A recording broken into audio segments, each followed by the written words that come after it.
ఉపాధి హామీ పథకాన్ని కేంద్ర ప్రభుత్వం నిర్వీర్యం చేస్తోందని మండిపడ్డారు మంత్రి పొన్నం ప్రభాకర్. గ్రామీణ ప్రాంతాల్లో ఉన్న ఇబ్బందుల్ని దృష్టిలో పెట్టుకుని గతంలో కాంగ్రెస్ ప్రభుత్వం మహాత్మా గాంధీ ఉపాధి హామీ పథకాన్ని తీసుకొచ్చినట్లు తెలిపారు. ఇప్పుడు మహాత్మా గాంధీ పేరుని అవమానపరిచే విధంగా ఆ పథకం పేరు మార్చడాన్ని తప్పుబట్టారాయన. కేంద్ర ప్రభుత్వ నిరంకుశ వైఖరిని నిరసిస్తూ తెలంగాణ వ్యాప్తంగా ఆందోళన కార్యక్రమాలు నిర్వహిస్తామన్నారు. సిద్దిపేట జిల్లా హుస్నాబాద్ గాంధీ చౌక్ లో జరిగిన కార్యక్రమంలో పొన్నం ప్రభాకర్ పాల్గొన్నారు.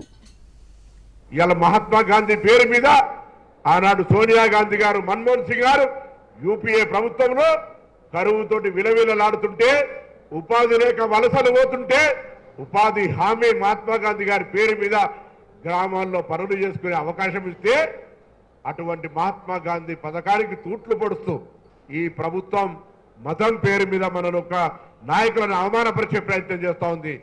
స్వాతంత్ర ఉద్యమంలో పాల్గొనని పార్టీ, దేశం కోసం ప్రాణాలు అర్పించిన కాంగ్రెస్ నాయకుల కుటుంబాలను అవమానపరిచే సందర్భం కావచ్చు.